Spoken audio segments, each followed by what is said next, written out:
Good day everyone, we are from the group 8 and our topic is Low Energy Neurofeedback System or LENS. My name is Baishala Husna A. Pinto together with my group mates, Winslet Modok and Aldin Pangandayan. At the end of this video, learners will understand the concept of LENS and how it passively enhances brain function through low energy signals. Learners will be able to describe the communication process between LENS and brain in regulating dysfunctional brainwave patterns. Learners will analyze how LENS impact brain function by facilitating self-regulation and improving neurological conditions. Learners will recognize the significance of low-energy stimulation in LENS for safe and effective neurofeedback. Learners will identify key clinical application of LENS, including its use for conditions like PTSD, anxiety, and migraines. And lastly, learners will compare LENS with traditional neurofeedback, focusing on differences in energy use and treatment methods. So what is LENS? The Low Energy Neurofeedback System, or LENS, is a specialized form of neurofeedback that focuses on improving brain function by delivering extremely low levels of electromagnetic stimulation to the brain. So imagine natin ang LENS as a type of neurofeedback system na nagfo-focus sa pagpapabuti ng brain function natin. So kakaiba siya sa traditional neurofeedback kasi ito hindi kailangan na actively i-control mo yung brainwaves mo. Sa LENS kasi gumagana ito passively, so meaning parang automatic na nagre-respond ang utak natin. Ang ginagawa ng LENS ay nagbibigay siya ng sobrang low energy na electromagnetic signal sa brain para tulungan ang utak na mag-self-regulate at maayos yung mga dysfunctional o hindi balanced na brainwave patterns. Kaya parang tulong siya sa utak na mag-reset. Overview of LENS communication. LENS communicates with the brain using extremely low energy signals, specifically at a radio frequency level, to gently interact with brain waves.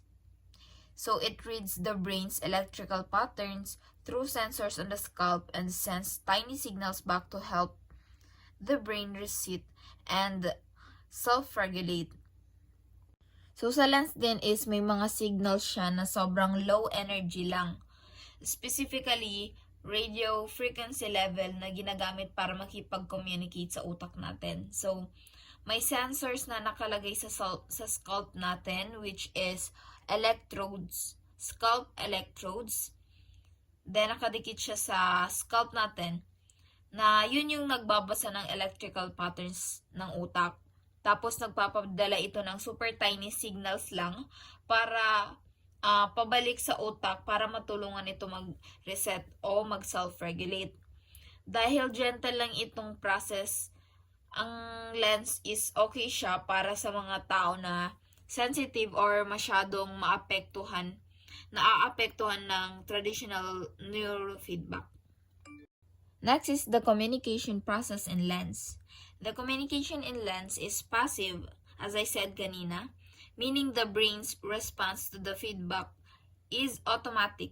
The system detects brainwave activity and compares it to healthy brainwave patterns. If irregularities are found, the system sends a low-frequency signal to nudge the brain toward a more balanced state.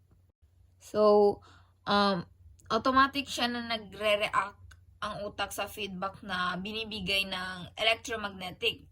So, ang system mismo ang nagde-detect ng brainwave activity. Tapos, kino-compare niya ito sa healthy or balanced brainwave patterns. Tapos, kapag may makita siyang irregularities or hindi balanced na pattern, saka siya nagpapadala ng low frequency signal para itulak ang utak papunta sa mas balanced state. So, inaayos niya. The communication process in LENS can be broken down into 3. So, ang first is brainwave detection. Brainwave detection sensors placed on the scalp detect the electrical activity in the brain, focusing on identifying irregular brainwave patterns associated with various conditions like anxiety, PTSD, or cognitive impairments. So, sa first process na to is yung mga sensors sa scalp natin, ang trabaho nila ay i-detect yung electrical activity ng utak natin. So, tinitingnan nila dito kung may mga irregular patterns na may kinalaman sa conditions na anxiety, PTSD, or iba pang mga cognitive impairments. So, next process naman is feedback transmission. Once irregular patterns are identified, lens transmits a minute electrical signal back to the brain. This signal doesn't force the brain into a specific state, but instead gently disrupts abnormal activity, allowing the brain to organize itself. So, ayun na, pangalawang steps, kapag nahanap na daw yung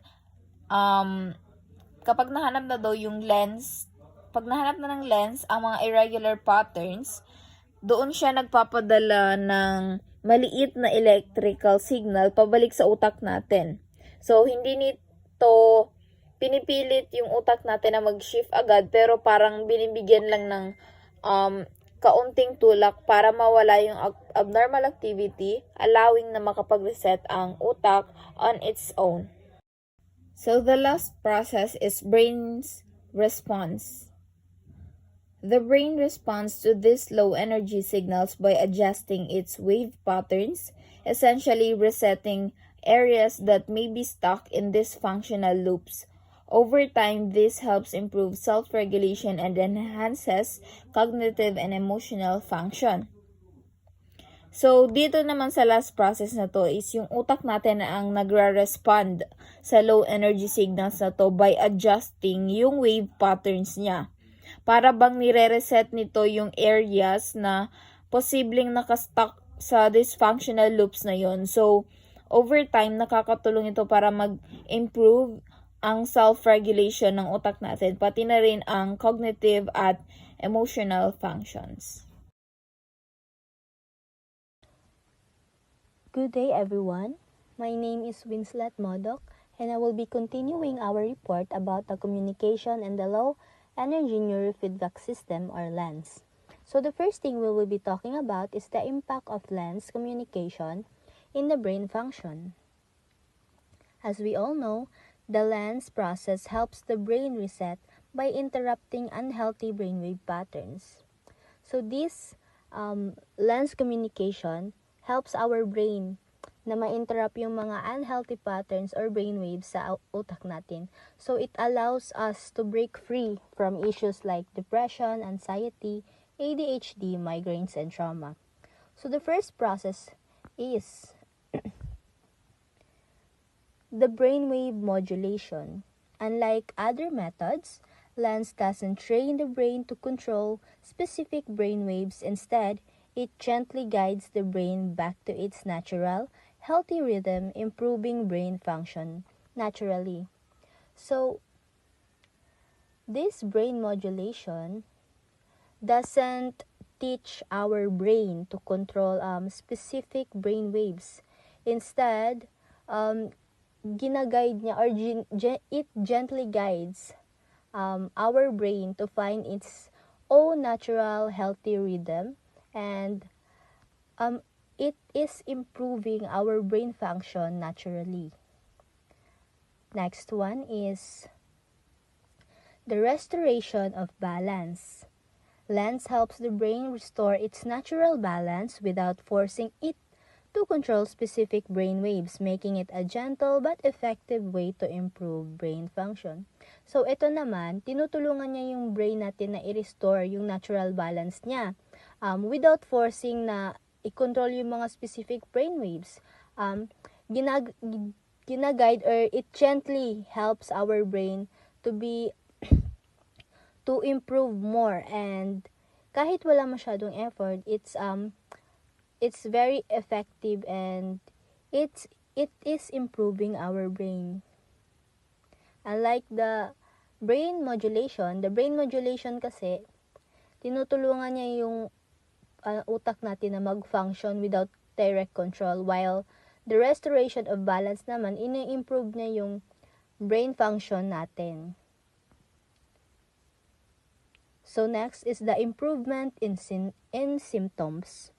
Regular lens session can reduce symptoms like brain fog, mood swings, and stress by gently resetting unhealthy brain patterns, improving mental health.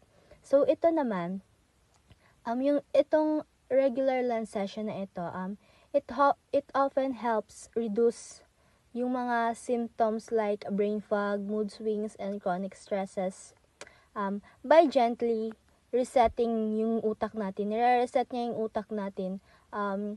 Tinatanggal niya yung mga unhealthy patterns na ito, leading for us to be better overall sa mental health natin. So, let's talk about the role of low energy in lens communication. So, low energy in lens help sense data efficiently while using less power. This saves energy, reduces interference, and keeps the system running smoothly for longer. So, this means nga na yung low energy lens na ito, tinutulungan niya yung utak natin na mag-send ng mga data efficiently while gumagamit ng less na power. Hindi masyado ginagamitan ng power ito. And then, sinesave niya yung energy kasi nare-reduce yung mga interference at kinikip niya pa rin naman yung system natin na mag-run smoothly and longer without even using a lot more power. So there are two processes. The first one is the minimal stimulation. So this refers to using the least amount of energy or input needed to trigger a response or achieve a desired effect. This approach helps conserve resources while still getting results. So yung minimal minimal stimulation, ginagamitan ito ng least amount lang ng energy, hindi masyado nilalagyan ng energy ito para magkaroon ng trigger or response. Dahil without even using a lot of energy, na-achieve nila yung desired na response and effect. So natutulungan ng minimal stimulation ang utak natin without even using a lot more energy. Minimal lang nga yung ginagamit nila na energy while still getting the result they wanted. So, yung non-invasive and safe naman, it refers to methods or procedures that do not require entering the body or causing harm. These techniques avoid incisions or other intrusive actions, making them safer with fewer risk of complication or discomfort. So, yung non-invasive and safe, ito naman yung method na hindi masyado ginagamitan ng mga techniques or incisions dahil nasa word na nga na safe, ito ay mas safer at wala masyadong risk or complication or kahit anong discomfort ang mararamdaman mo dahil non-invasive and safe nga yung process na ito. So overall, yung lens energy, yung lens na ito ay tinutulungan ang utak natin gamit ang mga methods and processes na ito para mag-restart, mag-back sa natural pattern niya at overall matulungan ang utak natin na makaalis sa mga issues katulad ng depression, anxiety, ADHD, or kahit anong trauma. And yun lang, I hope na may natutunan kayo sa aking report. And that's all. Goodbye.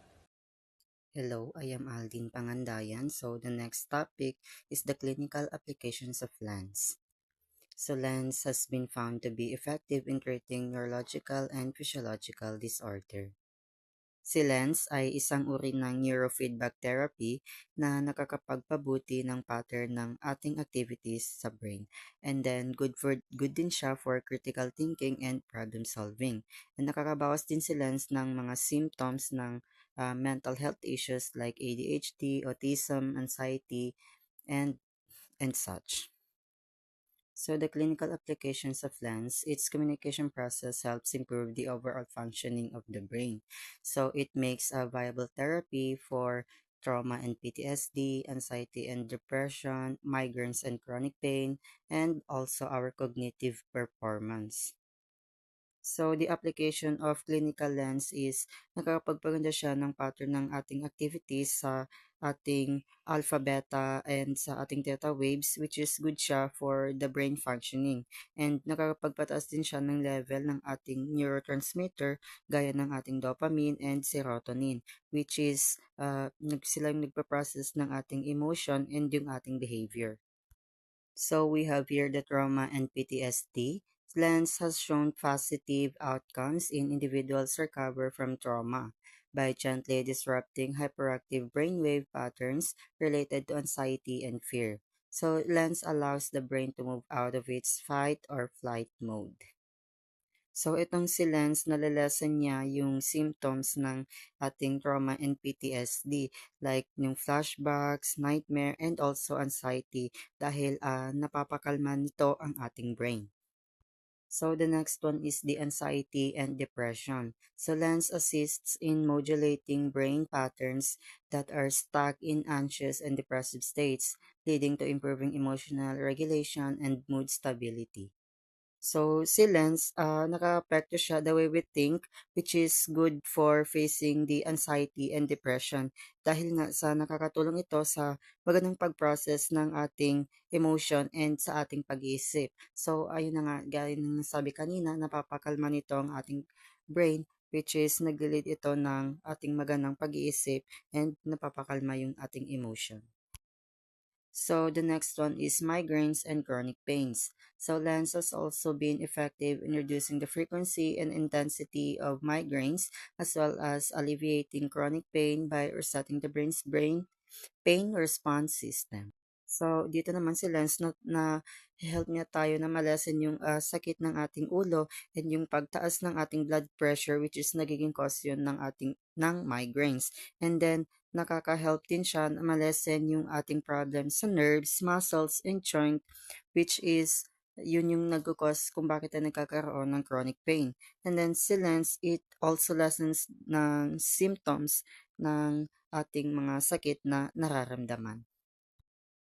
The next slide is the cognitive performance. Some patients use lens to improve focus, concentration, and dental clarity. The system helps optimize brain function by promoting more efficient communication between different areas of brain.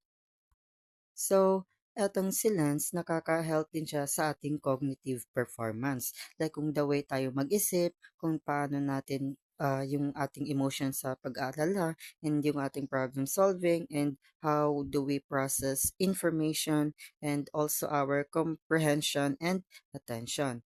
So, si Lance is malaki siyang impact sa ating cognitive performance dahil nga nakaka-help ito na mag makapag-focus tayo and yung concentration natin.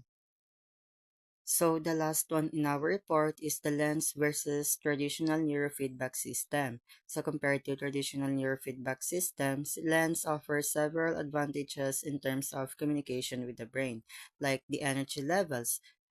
Trading neurofeedback system uses higher energy levels to teach patients how to control brain waves actively. Lens, on the other hand, uses minimal energy to passively allow the brain correct itself. This makes lens less intense and easy to tolerate for sensitive individuals. So the treatment approach in traditional system, patients need to engage actively in controlling the brain actively, often using visual or auditory feedback. Lens does not require active participation from the patient as its communication with the brain is automatic and subconscious. So, etong si lens is parang mas madali siyang gamitin compared kay traditional neurofeedback system. Dahil nga itong si lens is mabilis lang kanyang process and hindi rin ito masakit and gumagamit siya ng minimal lang na energy level compared kay traditional neurofeedback system na mas matagal siyang gamitin and makakaramdam ka rin ng konting sakit and mas malaki yung energy level na nagagamit nito. So that's it for our report. Thank you very much and sana may na-learn kayo sa aming topic.